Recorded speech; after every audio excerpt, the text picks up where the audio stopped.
Every time you accept guilt that isn't yours, you're teaching the world that your piece is for sale, and the more you sell it, the less of yourself you'll have left to defend. Stop playing the part in someone else's emotional performance. That's where it begins. You have to understand, there are people who live through drama the way others live through breath. They structure their entire identity around eliciting reactions, and they feel most alive when they're at the center of emotional chaos. When you step into that orbit, even for a moment, you'll feel the gravitational pull of their instability drawing you in. They'll cast you in a role, often the savior, sometimes the villain, but always one that exists to support their story. And the danger is, if you're a conscientious person, if you care about others, if you're driven by empathy, you won't even notice you've taken the stage until you're already performing. You'll start responding to their tears, their outbursts, their crises, as if it's your moral duty to calm them. You'll think, if I can just say the right thing, if I can just show enough patience, they'll see that I care. But that's not what they want. They don't want calm, they want intensity. They want the emotional electricity that comes from conflict and rescue, and every time you engage, you're reinforcing the pattern. You're telling them through your attention, through your compliance, that the performance works, that guilt works. Now, this doesn't mean they're consciously malicious. It's often deeper than that. It's learned behavior, an unconscious strategy that's been rewarded throughout their life. They've discovered, perhaps very early on, that exaggerating emotion draws people closer, that tears disarm, that guilt controls. So when you refuse to play along, they don't see it as an act of integrity, they see it as betrayal.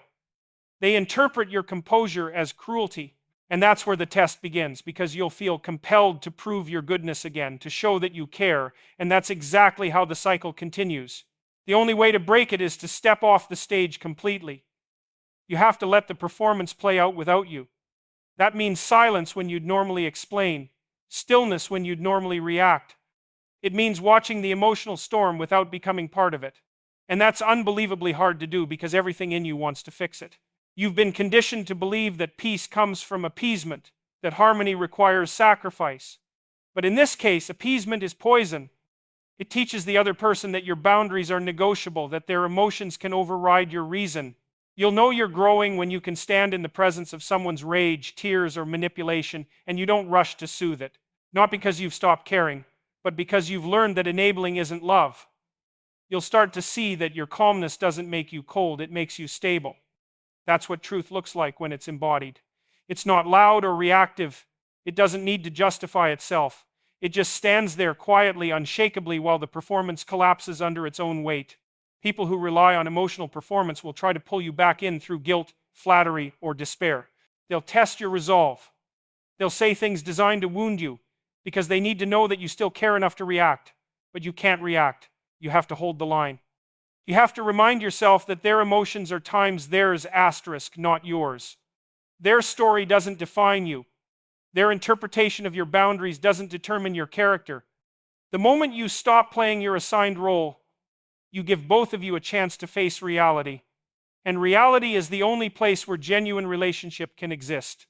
Guilt used as manipulation is not your responsibility to bear.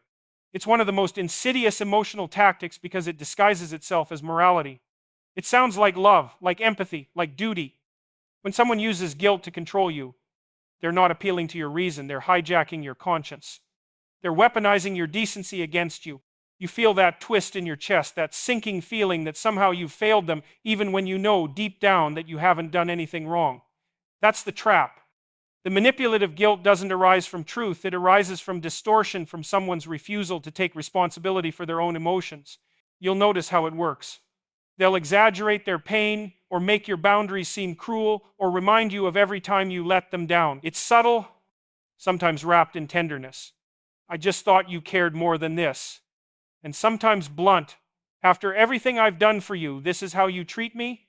And before you know it, you're explaining yourself, apologizing, trying to soothe their disappointment. But the more you give, the more they take. Because guilt-based manipulation doesn't seek understanding, it seeks submission. It doesn't want dialogue, it wants dominance. What makes it so powerful is that it targets the best parts of you, your compassion, your empathy, your sense of fairness. It tells you that if you were really good, if you were really loving, you'd give in.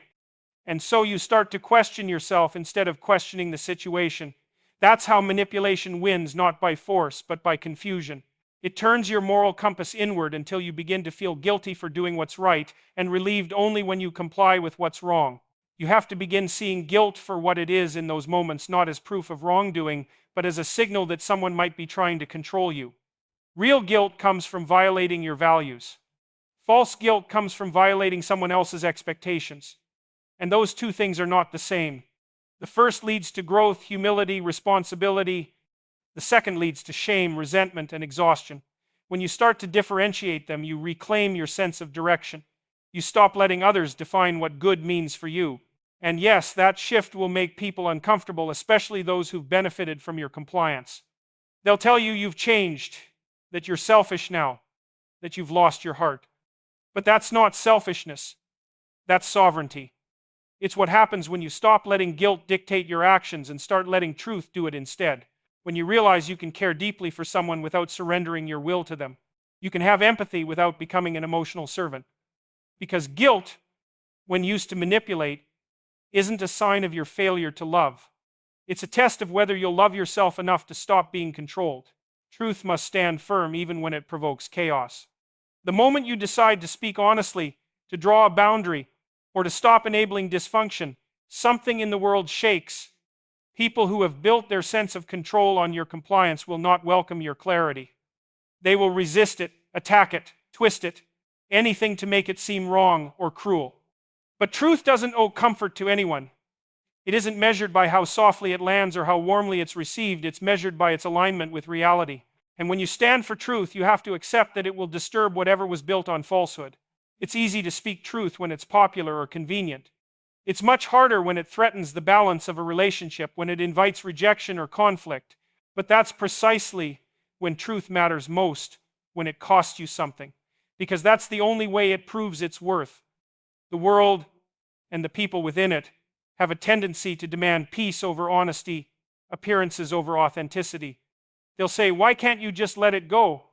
Or "You're making things harder than they need to be." But those statements aren't about peace, they're about preservation. They're attempts to keep the illusion intact. And illusions can't coexist with truth. One has to give way. Standing firm doesn't mean shouting louder or forcing others to agree. It means refusing to back down from what you know is real, even when every instinct screams at you to retreat. It's keeping your composure when someone distorts your words, staying calm when you're accused of being harsh, holding your ground when they beg you to compromise just to make the discomfort stop. It's understanding that chaos is not always a sign of something going wrong. Sometimes it's the first sign of things finally becoming right. When falsehood is exposed, when manipulation loses its footing, it thrashes. That's what chaos often is, truth making its presence known. You'll find that the more you honor truth, the quieter your life becomes, but also the narrower. Not everyone can walk beside someone who refuses to pretend. Some will distance themselves. Not because you've wronged them, but because they can't handle the reflection your honesty creates. It shows them where they've lied to themselves. It confronts them with the discomfort they've spent years avoiding. And that's not something everyone's ready for. But you can't live your life waiting for others to be ready for your truth. That's not kindness, it's self-erasure. When you choose to stand firm, you're making a statement about who you are. You're saying that peace built on lies isn't peace at all, that your integrity is not negotiable, that you'd rather endure temporary chaos than live permanently in distortion. Truth doesn't promise comfort, it promises freedom. And freedom, though often lonely, is the only place where your soul can finally breathe. Saying no to manipulation is saying yes to integrity. Every time you refuse to be drawn into someone's web of control, you affirm your worth. You're telling yourself that your emotions, your time, and your energy are not bargaining chips for someone else's approval. Manipulation thrives on confusion. It feeds on your uncertainty about whether it's selfish to protect yourself. It whispers that kindness means compliance, that love means surrender. But true integrity is not about pleasing others. It's about staying aligned with what's right, even when that alignment costs you relationships or comfort. When you say no to manipulation, you're not being cruel, you're being clear. And clarity, for those who rely on control, feels like rebellion. You have to understand that manipulators operate in the gray areas of your conscience. They don't demand obedience directly, they imply it. They play on your empathy, your fear of conflict, your desire to be understood. They make you feel responsible for their happiness, as if their peace depends on your constant accommodation. But the moment you say no, calmly, firmly, without apology, something shifts. You reclaim the ground beneath your feet. You stop living reactively and start living intentionally. That's what integrity really means. Choosing what's right over what's easy. Choosing truth over temporary harmony. Integrity is not a feeling, it's a structure. It's the framework that holds you upright when everything around you is trying to pull you back into dysfunction. It's not loud or dramatic, it's quiet, steady, and unyielding. When you say no to manipulation, you're reinforcing that structure. You're refusing to let someone else's chaos dictate your direction. You're showing that love without honesty is not love at all. It's dependency disguised as compassion. And that's one of the hardest realizations to accept. That sometimes the most loving act you can commit is to disappoint someone who refuses to respect your boundaries. The discomfort that follows is part of the process. People who manipulate will accuse you of being cold, uncaring, or selfish. They'll try to pull you back into the emotional arena where they can regain control. But if you stay grounded in integrity, their words lose their power. You start to see that their accusations are reflections of their own fear of losing dominance, fear of facing themselves without someone else to blame. And while it might sting to be misunderstood, it's far less painful than living out of alignment with your truth. Every time you hold your boundary, every time you choose honesty over appeasement, you're strengthening the relationship you have with yourself. That relationship is the foundation of every other one you'll ever have. Without integrity, you become fragmented, constantly bending, apologizing, explaining. But with integrity, you become whole again. You stop needing validation from those who use guilt or pity as weapons, and you start walking in quiet strength. Saying no to manipulation isn't about pushing others away. It's about returning to yourself, the part of you that refuses to live a lie just to keep the peace. You teach others how to treat you by what guilt you accept. Every relationship operates on silent agreements, and most of them are written in the language of what you tolerate. The moment you accept guilt that doesn't belong to you, you communicate something powerful without saying a word: that your boundaries are flexible, that your emotional labor is available, that your peace is negotiable. And once that pattern is established, it becomes the framework through which others relate to you. They learn that a certain tone, a certain sigh, a certain accusation can make you fold. That's how manipulation finds its foothold, not through grand gestures, but through quiet permissions repeated over time. The truth is, people treat you in the way you've trained them to. Not consciously, not maliciously in every case, but predictably. When you take responsibility for emotions that aren't yours, you're teaching others that they don't have to take responsibility for them either. You become the emotional caretaker of every moment. You start apologizing for things that weren't your fault, softening truths that needed to be spoken, making peace in conflicts you didn't create. It feels noble at first, like you're the strong one holding everything together, but what you're really doing is building a system that rewards guilt as a form of control. Every time you absorb false guilt, you reinforce the dynamic. You're saying, it's okay to make me feel responsible for your reactions. It's okay to shift the blame onto me. And people will take that offer not necessarily because they're cruel, but because avoidance is easier than accountability. Why face your own discomfort when someone else will carry it for you? Why confront the truth when guilt can shift the weight elsewhere? The moment you start refusing that exchange, the entire structure begins to collapse. You stop being the emotional buffer, and others are forced to meet themselves in the mirror they've avoided. But standing in that place takes courage. You'll feel the pull to explain, to justify, to soften the no that you finally learned to say. You'll fear being misunderstood or rejected. Yet, what's far worse than rejection is the slow erosion of self that comes from living under the weight of unearned guilt. You cannot live freely if you're constantly apologizing for existing in truth. And the people who truly respect you, the ones who value integrity over control, will not demand that you carry what isn't yours. They'll adjust. They'll grow. They'll learn that your boundaries are not barriers, but expressions of self-respect.